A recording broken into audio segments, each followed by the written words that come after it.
ಎಲ್ರಿಗೂ ನಮಸ್ಕಾರ ರೀ. ಶ್ವೇತಾ ಪ್ರವೀಣ್ ಯೂಟ್ಯೂಬ್ ಚಾನಲ್ಗೆ ಸ್ವಾಗತ.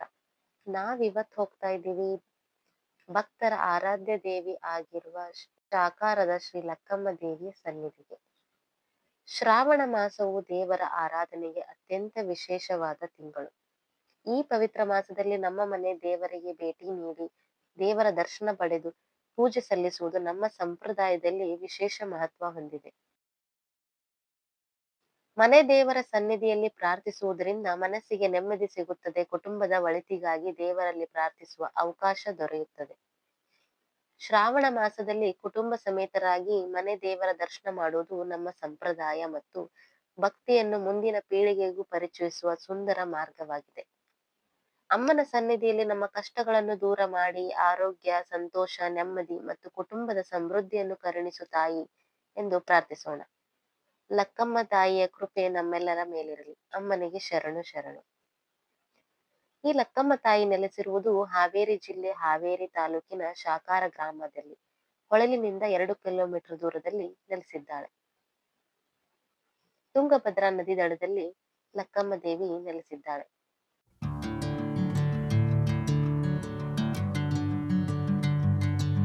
ಲಕ್ಕಮ್ಮ ದೇವಿಯ ಜಾತ್ರೆ ಕಾರ್ತಿಕ ಮಾಸದಲ್ಲಿ ವಿಜೃಂಭಣೆಯಿಂದ ನಡೆಯುತ್ತದೆ. ಸರ್ವೇಶ್ವರಿಯಾದ ಲಕ್ಕಮ್ಮ ದೇವಿ ಭಕ್ತರಿಗೆ ದರ್ಶನ ನೀಡಿ ಹರಿಸುತ್ತಾಳೆ. ಲಕ್ಕಮ್ಮ ದೇವಿಯ ಮೂರ್ತಿಯಲ್ಲಿ ಒಂದು ಭಾಗ ವೀರಭದ್ರೇಶ್ವರನ ಅವತಾರ, ಇನ್ನೊಂದು ಭಾಗ ಲಕ್ಕಮ್ಮ ದೇವಿಯ ಅವತಾರ ಎಂದು ಹೇಳುತ್ತಾರೆ. ಇಲ್ಲಿ ಬನಶಂಕರಿ ಅಮ್ಮನ ಚಿಕ್ಕದಾದ ದೇವಸ್ಥಾನ ಕೂಡ ಇದೆ.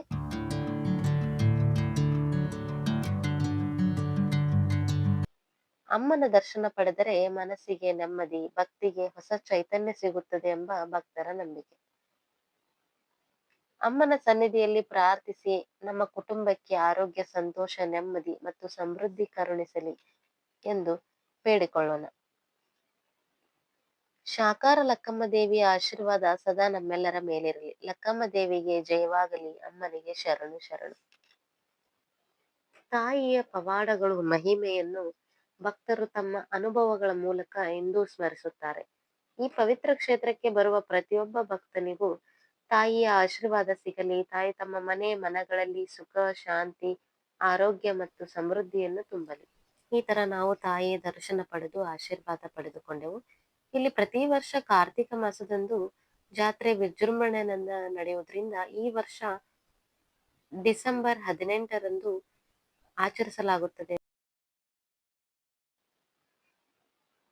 ನೋಡಿ, ದೇವಿಯ ಸನ್ನಿಧಿ ಎಷ್ಟು ಚೆನ್ನಾಗಿದೆ, ಎಷ್ಟು ಶಾಂತಯುತವಾಗಿದೆ.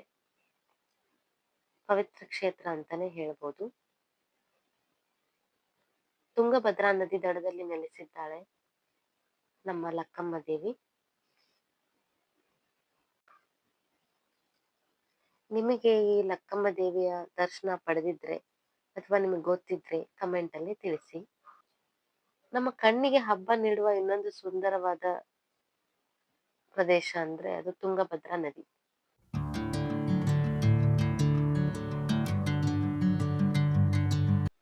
ಇಲ್ಲಿ ಅಮಾವಾಸ್ಯೆ ದಿವಸ ಮತ್ತು ಮಂಗಳವಾರ, ಶುಕ್ರವಾರ ಶ್ರಾವಣ ಮಾಸದಲ್ಲಿ ವಿಶೇಷ ಪೂಜೆಗಳು ಕೂಡ ನಡೆಯುತ್ತವೆ.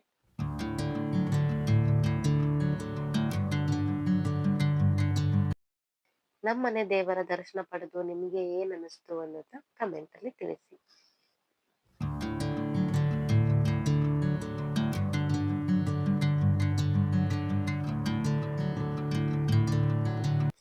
ಬನ್ನಿ ಇವಾಗ ಹೋಗೋಣ ತುಂಗಭದ್ರಾ ನದಿ ದಡಕ್ಕೆ.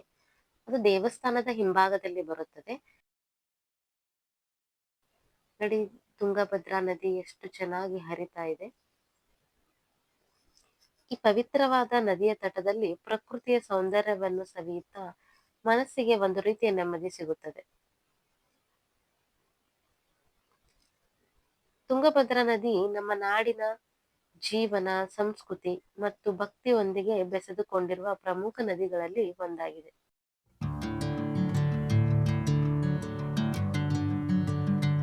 ನದಿಯ ಶಾಂತವಾಗಿ ಹರಿಯುವ ನೀರನ್ನು ನೋಡುತ್ತಾ ದೇವರ ಸ್ಮರಣೆ ಮಾಡುತ್ತಾ ಕೆಲ ಕ್ಷಣಗಳನ್ನು ಕಳೆಯುವುದೇ ಒಂದು ಸುಂದರ ಅನುಭವ.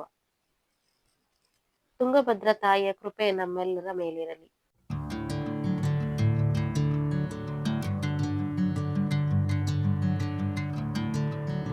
ಇಂದಿನ ಈ ಪವಿತ್ರ ದರ್ಶನದೊಂದಿಗೆ ನಮ್ಮ ವಿಡಿಯೋವನ್ನು ಮುಗಿಸುತ್ತೇನೆ. ಲಕ್ಕಮ್ಮ ತಾಯಿಯ ಆಶೀರ್ವಾದ ಮತ್ತು ತುಂಗಭದ್ರಾ ತಾಯಿಯ ಕೃಪೆ ನಮ್ಮ ನಿಮ್ಮೆಲ್ಲರ ಮೇಲಿರಲಿ. ಎಲ್ಲರ ಜೀವನದಲ್ಲಿ ಸುಖ, ಶಾಂತಿ, ಆರೋಗ್ಯ ಮತ್ತು ಸಮೃದ್ಧಿ ತುಂಬಿರಲಿ. ಈ ವಿಡಿಯೋ ನಿಮಗೆ ಇಷ್ಟವಾದರೆ ಲೈಕ್ ಮಾಡಿ, ಶೇರ್ ಮಾಡಿ ಮತ್ತು ನಮ್ಮ ಚಾನಲ್ ಅನ್ನು ಸಬ್ಸ್ಕ್ರೈಬ್ ಮಾಡಿಕೊಳ್ಳಿ. ಮತ್ತೊಂದು ಸುಂದರ ವಿಡಿಯೋದಲ್ಲಿ ಮತ್ತೆ ಸಿಗೋಣ. ತಾಯಿ ಶಾಕಾರ ಲಕ್ಕಮ್ಮ ತಾಯಿಗೆ ಶರಣು ಶರಣಾರ್ಥಿ. Thank you for watching.